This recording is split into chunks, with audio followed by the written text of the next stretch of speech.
Mula kay Melvs Castle, China na duwag. Takot pala. Pauwiin China Coast Guard kung ayaw mabomba. Tanggal angas ng China. Panoorin natin to mga kapatid. Ito mula kay Melvs Castle, no? At bibigyan natin to ng reaction video and commentary. Bago natin to simulan, syempre huwag mo kalimutan mag-subscribe. Click mo na rin ng notification bell para ma-notify ka pag may mga bago tayong reaction video tulad nito. So wag na natin patagalin pa. Panoorin na natin to mga kapatid. Sinabi ko naman sa inyo, iiyakan to ng China. Barkong pinasabog na galing sa kanila minasama na. Di siguro matanggap na pinaghirapang buuin ng mga Chinese tapos wawasakin lang ng mga Pilipino. Wala na rin naman yan eh. Sira-sira na yan eh, di ba? O yan, pinaulan na ng pinaulan na ng bomba. Ayun, lumubog na kahapon, isang araw. Lumubog na. Ito ang gusto ng China, di ba? Ang magkagulo. Tapos ngayon nakikiusap kayo itigil na to ng Pilipinas. Nagbabala pa na makakasama lang raw to sa magandang pagkakaibigan ng Pilipinas at China. Pinag-iisip rin ng Chinese Foreign Ministry si PBBM. Amerika ba talaga gusto mong kakampi, Pangulo? Bakit di na lang daw China? Dahil Alam nyo, itong China, puro daldal lang yan mga tol. Puro daldal na lang sila kasi lahat na lang ng pwede nilang gawing panakot na nila yan mga tol. Kumbaga yung mga Pilipino nga nawala na ng kwenta yung nawala na ng kwenta yung mga sinasabi ng China. Kumbaga hindi na umiepekto yung pananakot nila mga tol. pag US raw tayo umanib, ilalapit raw tayo nito sa malaking gulo. Bad influence daw ang Estados Unidos. Kinokonsensya pa nga nila si PBB. Gusto atang utuin tulad ng ginawa kay Duterte. Lumayo ang loob sa Amerika tapos nagpakatuta sa China. Biruin mo lahat na lang ng klase ng threat ginagawa ng China. Katulad nito, may threat na naman sila bago. Ilalabas daw nila yung audio recording ng phone call na nagsasabi o ebidensya daw na meron daw agreement, new model agreement ang Pilipinas at saka China. So sa tingin ba nila kapag inilabas nila yung new model agreement na yon, mapapabuti ang sitwasyon? Magiging bida sila at mapapasama ang Pilipinas kasi hindi sumusunod sa new model? Hindi pala sila nag-iisip ng maayos eh.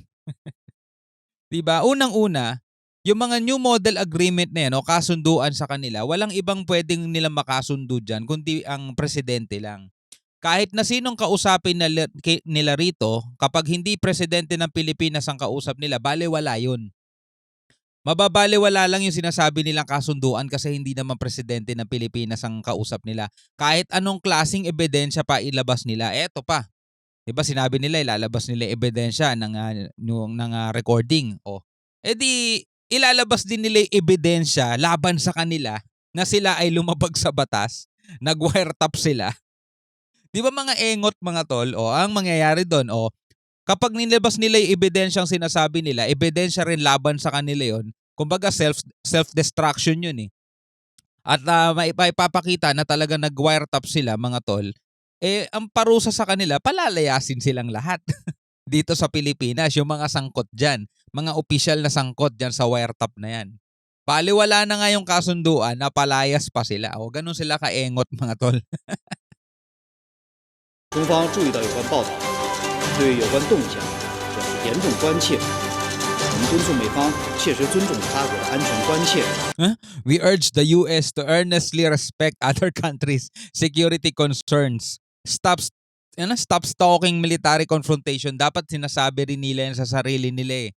'Di ba? Dapat we urge the China to earnestly respect Philippine sovereign rights. 停止挑动军事对抗，停止破坏地区和平稳定，以实际行动减少战略风险。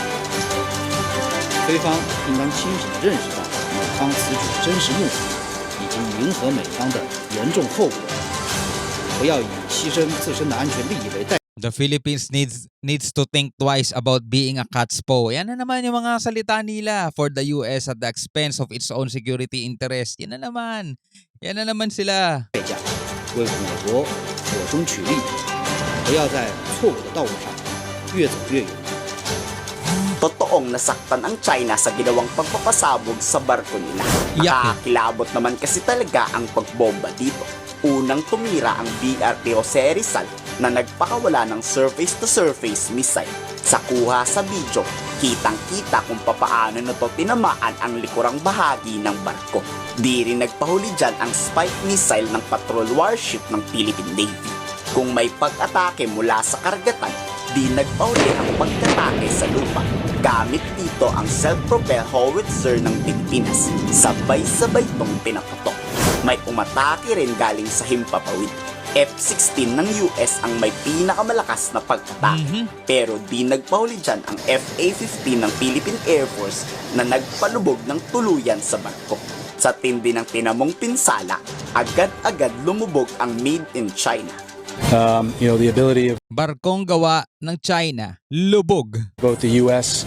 And the Filipino, Army and Air Force to work together to achieve this is extremely lethal. So it's a great step forward for everybody.